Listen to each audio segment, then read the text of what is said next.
6h30, 9h, les matins de France Culture. Guillaume Erner. Et oui, tout à l'heure nous parlions d'agriculture, on passe de France Agriculture à France Culture avec la culture, la nouvelle occupante de la rue de Valois. Bonjour Rachida Dati, ministre de la Culture. Une réaction à ce que vient de dire mon camarade Jean Lémarie sur la constitutionnalisation de l'IVG. Bonjour, merci pour votre invitation. Moi d'abord, je voudrais rendre hommage au président de la République qui avait annoncé le premier, évidemment, la constitutionnalisation de l'IVG, évidemment, d'inscrire ce droit dans la Constitution. Rappelez-vous les réactions. D'ailleurs, vous en parlez, mais de manière assez sibylline, mais à l'époque, on avait dit que c'était un gadget. D'autres ont dit la Constitution, c'est pas un catalogue de droits. Parce que quand il s'agit des femmes, évidemment, c'est jamais au niveau. C'est jamais assez fort. Vous parliez que c'est un signal fort pour les femmes dans le monde. Moi, je dirais que c'est un signal fort, c'est un signal politique fort pour les femmes en France. C'est un symbole fort pour les femmes en France. Vous parliez sur l'accès à l'IVG. Je vais vous dire, vous savez, en France, en 2024, il y a des endroits, même s'il y a ou le gynécologue ou la structure hospitalière, vous ne pouvez pas avorter. Parce que c'est compliqué, parce qu'on vous complique le chemin, parce que parfois, on vous fait culpabiliser, on vous fait aussi porter le fardeau de cet accès à l'IVG. Je vous le dis, moi, il m'arrive très régulièrement d'accompagner des femmes dans ce chemin douloureux, dans ce chemin pour certaines tragique, soit aux dépens de leur santé, soit évidemment aux dépens aussi de leur vie sociale. Et donc, je trouve que cette constitutionnalisation, c'est un signal politique fort, c'est un symbole fort pour les femmes dans le monde, certes. Mais moi, je considère qu'un droit acquis, quand c'est des femmes, il n'est jamais définitivement acquis. Et donc, aujourd'hui, ce signal est important pour dire à la France entière, partout en France, que cet accès doit être simplifié. Il est une évidence pour les femmes qui veulent évidemment y accéder. Et je peux vous dire qu'en France, ça n'est pas encore aussi évident que cela. Ça n'est d'autant pas évident que récemment encore sur une chaîne de télévision, l'IVG a été assimilé à un homicide. C'était sur CNews.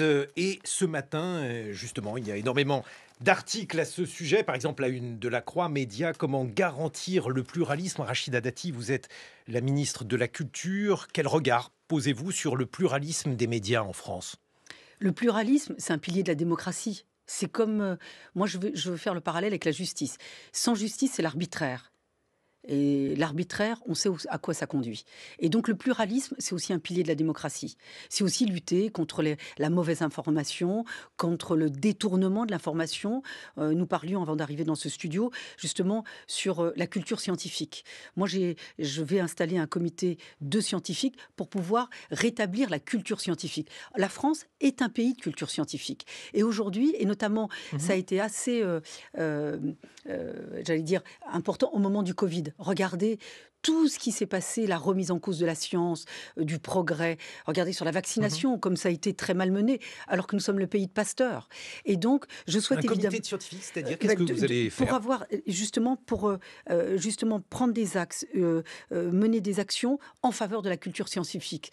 Le pays de Curie, le pays de Pasteur ne peut pas aujourd'hui être dans le déni ou le reniement de cette histoire qui est notre histoire. Et donc, de mener des actions en faveur de la promotion de la culture scientifique, justement pour éviter soit les fake news, ou en tous les cas, tout ce qu'on a appelé le complotisme. Enfin, en tous les cas, tout ce qui permet de remettre en cause la science. Et c'est pas hasard, ça va très très loin. Moi, je relis ça aussi à l'école, où vous avez des enfants aujourd'hui qui contestent des tableaux historiques, en disant on ne peut plus regarder une femme nue sur un tableau, avec l'absence de recul, l'absence de culture. Et donc, tout ça est lié. Et donc, j'aimerais bien, évidemment, aussi sur cette culture scientifique, avoir une action très, très forte pour justement qu'elle ne soit pas détournée, déformée, galvaudée. Et puis, tout ça remet en cause la démocratie dans notre pays. Et comme vous le savez, la culture scientifique, c'est quelque chose qui nous est cher sur France Culture. Il y a plusieurs émissions de vulgarisation scientifique. Justement, le service public audiovisuel, ici même à Radio France, on lutte beaucoup contre les fake news et cette manière d'avoir des vérités relatives. Donc j'imagine que ce pilier de la démocratie, c'est aussi le service public de l'audiovisuel pour vous, Rachida Dati. Bien sûr que, et je l'ai toujours dit, et je l'ai revendiqué bien avant d'être ministre de la Culture. Moi, je dois Vous ne l'avez beaucoup. jamais dit sur France Culture, Je alors. l'ai dit sur France Inter, justement. Vous faites bien de me dire ça parce que c'est évidemment tout le On était sujet un de la. peu jaloux la- sur France non, Culture. non, mais c'est tout le sujet de la réforme de l'audiovisuel public dans un contexte, dans un environnement qui est bouleversé par les innovations technologiques, par les plateformes, par aussi. Vous savez très bien que maintenant les audiences sont En différentes. hausse pour Il y a- France Culture. non, non, mais il y a beaucoup, non, mais il y a beaucoup de bouleversements. On écoute moins la radio aussi. On Écoute écoute, plus France on Culture. regarde moins la télévision aussi. Moi, je parle aussi notamment sur les jeunes. Il y a évidemment cet impact-là. Et aujourd'hui, vous avez vu dans un contexte de forte concurrence, où évidemment, il est important de garder un audiovisuel public puissant.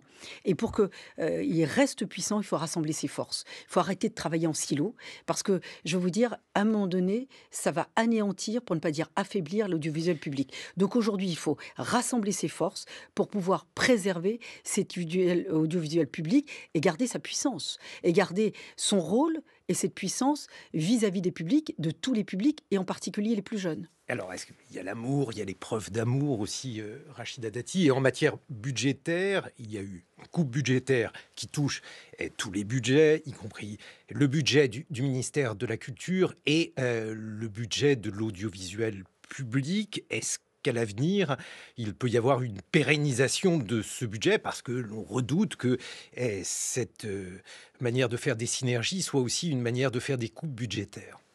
Ça n'a jamais été l'esprit de la réforme, et vous le savez bien, puisque Mais j'aime à vous l'entendre dire. non, mais vous le savez bien, et ça a été dit et redit.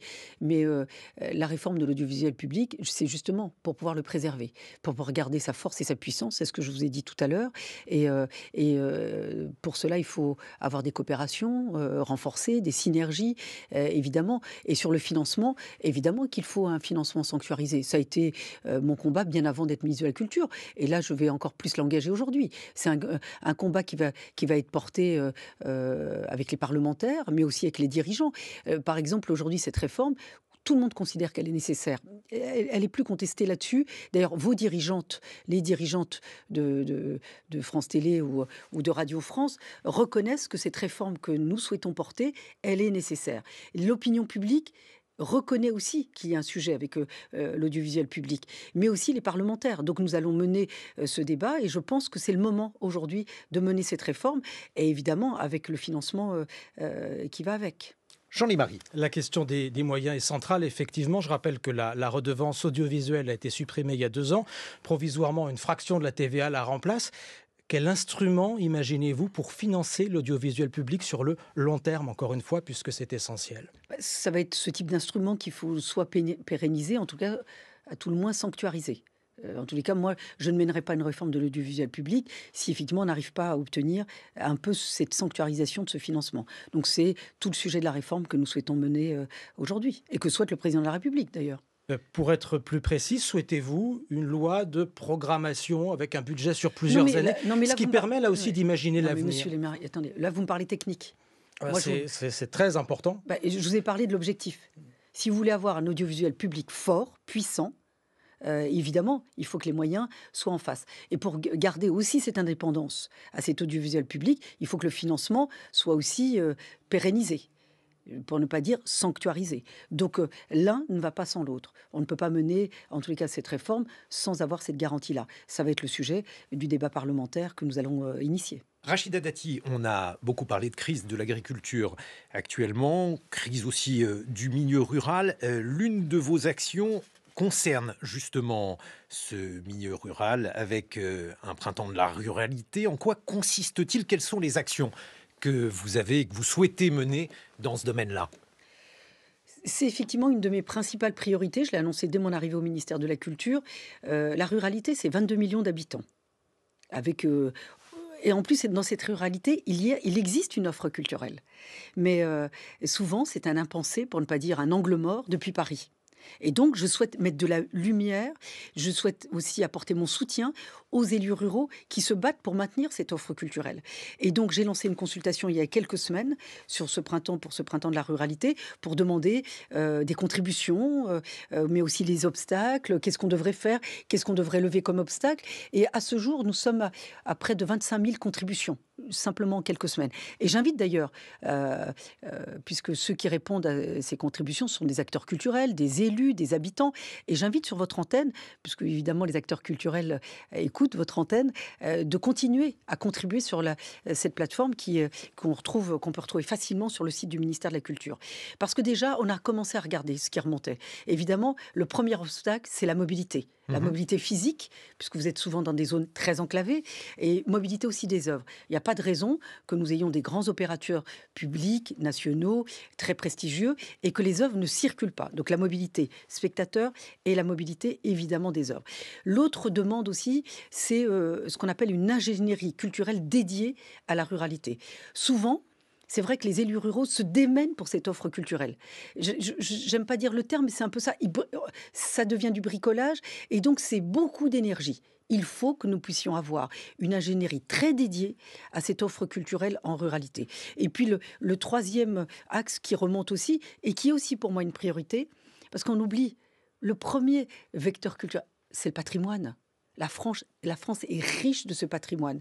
Et en ruralité, ce patrimoine de proximité extrêmement important. Et ce patrimoine de proximité, je vais vous dire, il est restauré, sauvegardé, souvent, malheureusement, au détour d'un incendie, d'un dégât des eaux, un plafond qui s'écroule. Donc on le sauvegarde quand il est très mal en point, mais on a du mal à le faire vivre ou à le faire connaître. Ça aussi, ça va être ma priorité au ministère de la Culture. Comment concilier cela avec les coupes budgétaires qui existent dans tous les domaines, y compris dans celui du patrimoine, avec 100 millions en moins pour ce secteur-là, Rachida Dati? Vous savez très bien qu'on est en ce moment dans un contexte très compliqué. Une inflation qui persiste, une croissance en berne, des taux d'intérêt qui augmentent. Et donc, évidemment, et puis c'est à l'honneur du président de la République de dire « je n'augmenterai pas les impôts sur les classes moyennes ». Donc, si vous n'augmentez pas les impôts, donc ça veut dire moins de recettes, et donc il faut regarder les dépenses. Tous les ministères sont mis à contribution. Le ministère de la Culture est aussi mis en contribution. Je suis une responsable politique et en plus, c'est en cohérence avec mes convictions profondes et en cohérence avec la famille politique à laquelle j'ai toujours appartenu, de dire il faut réduire et revoir les dépenses. Mais il y a des inquiétudes et je les entends, elles sont légitimes. Une chose est sûre, en tous les cas, moi je vais vous dire, je vais beaucoup aussi m'appuyer sur ce qu'on appelle la réserve de précaution dans tous les ministères. Qu'est-ce que c'est les réserves de précaution? C'est que tous les ans, on met des crédits de côté qu'on n'utilise pas et qu'on utilise quand il y a des imprévus.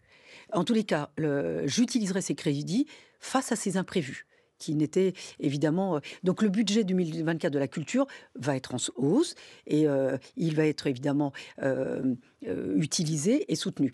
Il y a des secteurs qui sont plus impactés d'autres. Le spectacle vivant. Je m'y engage, le spectacle vivant continuera à être soutenu, je serai à leur côté. Il n'y a pas un euro qui manquera sur les territoires. Je m'y engage. Dans les discussions que vous avez eues avec Bercy, avec Bruno Le Maire, comment les choses se sont-elles passées? Ben justement, on a un sujet en commun avec Bruno Le Maire, c'est l'intelligence artificielle. L'intelligence artificielle, l'irruption de l'intelligence artificielle dans la culture, c'est un bouleversement majeur. Parce que ça percute quoi? Ça percute les auteurs. L'intelligence artificielle, il ne faut pas caricaturer aussi les créateurs. Ils utilisent l'intelligence artificielle. Mais nous avons un principe, une invention française, j'allais dire presque une exception culturelle française, qui est le droit d'auteur. Ça fait 200 ans qu'il existe. Il n'y a pas de raison que malgré cette innovation technologique, il y en a eu d'autres, des innovations technologiques, ne serait-ce que l'irruption d'Internet. Est-ce qu'on a remis en cause ce droit d'auteur? Moi, je souhaite que ce droit d'auteur soit maintenu. Je le dis très clairement parce qu'il y a eu des flottements ces dernières années. Moi, en tous les cas, je serai aux côtés des auteurs pour préserver ce droit d'auteur. Et d'ailleurs, je le dis à mon ami Bruno Le Maire, qui est ministre de l'économie, et donc justement, il est aussi ministre du budget. Donc c'est pour ça que vous parlez peut-être Voilà. un peu d'argent avec lui voilà. aussi. Il ne sera pas ministre toute sa vie, comme moi d'ailleurs, et donc il sera très content, après son poste ministériel, de pouvoir vivre de ses droits d'auteur. Donc je lui dis, menons ce combat ensemble pour que les droits d'auteur, évidemment, soient préservés dans ce combat aussi, dans l'encadrement et la régulation de l'intelligence artificielle. Jean Lémarie. Dans ce débat budgétaire toujours tendu entre Bercy et les différents ministères, c'est une tradition. Quelle garantie aujourd'hui avez-vous de Bercy sur les moyens dont disposera la culture ? Je viens de vous les exposer. Plus largement, donc le spectacle vivant. Spectacle vivant, 1 euro ne manquera pas au territoire, que les gels ou les réductions, en tous les cas sur les dépenses, seront compensées par cette réserve de précaution dont je viens de vous parler. Vous avez beaucoup évoqué, Rachida Dati, la culture pour tous. Alors, il y a de nombreux débats depuis des décennies, culture pour tous, culture pour chacun. Qu'est-ce que ça veut dire pour vous ? Quelle est donc votre doctrine en la matière ? Vous avez aujourd'hui la culture, et je le vois, regardez ce qu'a suscité comme réaction ma nomination. On a l'impression que la culture, c'est un domaine réservé. Puis moi, je vais vous dire, je découvre aussi ce ministère de la Culture. Je regarde, c'est un ministère aussi des nominations. Beaucoup d'entre-soi, beaucoup de cooptation. Moi, je rends hommage, par exemple, aux organisations syndicales de ce ministère qui m'ont alerté tout de suite en disant sur les nominations, aussi sur les actions que nous menons, de casser cet entre-soi. Alors, il y avait un programme qui avait été mené... Attendez, je termine ma phrase. De casser cet entre-soi et cette endogamie. Et en disant, on vous attendons aussi sur les nominations. Moi, je souhaite aussi ouvrir cette culture, y compris dans les nominations, au plus grand nombre et à ceux pour lesquels c'est jamais pour eux. Et donc, la culture pour tous, c'est soit, comme je l'ai dit pour la ruralité, l'obstacle physique. On n'a pas les moyens de pouvoir aller à une salle de cinéma, se rendre à un spectacle vivant, se rendre à une médiathèque, à une bibliothèque, à une librairie. Vous savez, il n'y a plus de disquaires en France. Pratiquement plus. Il y a encore des librairies. Il y a encore 3500 librairies. Et je le dis, moi, à chacun de mes déplacements, je me rends dans des librairies. Ça, c'est le cœur battant aussi de la culture. Et c'est un moyen de faire accéder au plus grand nombre la culture. J'ai parlé, par exemple, des acteurs de l'éducation populaire. Je les ai réunis récemment au ministère. Ils m'ont dit eux-mêmes, merci Madame la Ministre, ça fait plus de 30 ans que nous n'avons pas mis les pieds au ministère de la Culture parce que nous n'avons jamais été conviés comme partenaires. Pourquoi ? Parce que cette culture populaire, pour certains, c'est la médiocrité. La culture populaire, ça me permet aujourd'hui d'être à votre micro comme ministre de la Culture. Le programme La Relève qui avait été mené, par exemple, par votre prédécesseur, l'idée donc d'introduire de la diversité, est-ce que c'est quelque chose que vous allez poursuivre en l'état, avec d'autres formes, Rachida Dati ? Oui, parce qu'il a été contesté, il y a eu des critiques, je les ai entendues, et évidemment, j'ai revu les critères pour que ce soit des critères d'égalité ou d'équité. C'est-à-dire que les critères, moi je refuse les critères ethniques, les critères sociaux ont un sens. Voilà. L'égalité des chances, c'est de permettre à ceux qui n'ont pas les moyens d'accéder à la culture, qui n'ont pas les moyens matériels ou parfois psychologique d'accéder à la culture, c'est de gommer évidemment cette inégalité-là, en tous les cas de la réduire. Et donc le programme de la relève, j'ai revu les critères et ce programme va être lancé prochainement. Et moi je voudrais rendre hommage par exemple à une association qui a beaucoup travaillé avec la relève, qui est l'association Les Déterminés, et à son président Moussa qui effectivement fait un travail formidable dans ce cadre-là. Vous avez fait une apparition sur Twitch dans une émission de rap. Alors là aussi, il y a eu un certain nombre de commentaires. Moi, j'aimerais les vôtres. Est-ce que vous écoutez du rap ? Est-ce que c'était donc une décision délibérée pour montrer que le rap fait partie de la culture pour vous, Rachida Dati ? D'abord, sur cette émission sur Twitch, j'avais été invitée avant d'être ministre de la Culture. C'est un endroit à Aulnay-sous-Bois qui est assez improbable, qui est très connu des jeunes, et jeunes, toutes conditions sociales, qui écoutent cette musique, parce qu'on l'oublie, parce que certains la caricaturent, je vois, y compris à la ville de Paris, on considère que c'est que pour certains, ou une certaine catégorie, que je ne veux pas qualifier ici, parce que ça serait gênant. Non, cette culture du hip-hop, du rap, ça concerne toutes les générations, et aussi toutes les conditions sociales. Cet endroit, c'est un endroit où des célébrités, Dadju, Taïk, Maître Gims, Freeze Corleone, Nakamura qui était encore récemment. Attendez, je termine. Oui, d'accord. Oui. Je vous ai entendu. Vous inquiétez pas, je vous ai entendu. De toute façon, j'allais vous le redire. Tous ces artistes qui ont réussi, qui ont réussi par eux-mêmes, qui ont réussi par leur solidarité. Ils ont réussi, mais ils n'oublient pas d'où ils viennent. Et donc, ils vont sur ces plateformes chanter, donner de leur temps. Vous savez, ils ne se cachent pas dans des loges pendant des heures pour faire une petite prestation et s'en aller. Non, ils retournent de là d'où ils viennent pour pouvoir donner des prestations. Et entre eux, et entre deux chansons ou entre, deux prestations, ils essayent de promouvoir des jeunes qui se lancent dans cette musique. Et encore une fois, j'insiste, toutes les conditions sociales. Et moi, j'avais été invitée parce qu'il y avait 2 jeunes filles qui faisaient leur première prestation. Et donc, j'ai souhaité les soutenir. Et effectivement, et je remercie Taïk et Dadju qui étaient là ce soir-là, qui ont soutenu cette jeunesse. Et cette jeunesse qui se bat toute seule. Parce que cette plateforme, elle fonctionne toute seule et comme elle peut. Et moi, d'ailleurs, je les ai invités au ministère parce que je souhaiterais, évidemment, un peu plus les aider. Parce que cette culture-là, c'est une vraie culture. C'est de la culture française. Ça n'est pas... Et donc, cette reconnaissance-là, au sein de la culture française, c'est important. C'est important. Le hip-hop et le rap, ça contribue à la culture française. Ça n'est pas une culture qui déteste la France, bien au contraire. Elle l'a fait aussi grandir. Alors, ça dépend quel rappeur, Oui, Freeze bien sûr. Corleone, une réaction. Mais comme vous avez eu d'autres artistes dans d'autres secteurs musicaux, dans d'autres champs musicaux, qui ont bien sûr, mais là, en l'occurrence, j'évoquais un nom controversé. Je ne le connais pas et il n'y était pas ce soir-là. Voilà. Il n'était pas ce soir-là. Vous voyez à peu près ce qu'on lui reproche à Freeze Corleone. Il n'était pas là. Pourquoi vous voulez l'associer à moi? Non, je ne veux pas l'associer à vous. Je veux une réaction de la ministre de la Culture à un problème qui est un problème récurrent, qui a été le cas avec Médine, avec Freeze Corleone, et plus avec des rappeurs qu'avec avec certains rappeurs. Vous avez raison. Est-ce qu'il faut condamner le rap, monsieur? Non, c'est parce alors que pourquoi vous ne me parlez pas d'autres artistes qui sont peut-être plus conventionnels, qui sont peut-être de votre classe sociale? Non, et qui commencez pas comme ça, parce que je ne commence sur rien et je ne finis sur rien. Je vous dis simplement que non, j'écoute les artistes, du rap, j'ai aucun problème avec ce genre musical, j'ai un problème avec l'antisémitisme et avec le racisme. Moi, je n'ai pas un problème avec l'antisémitisme, c'est un délit, monsieur.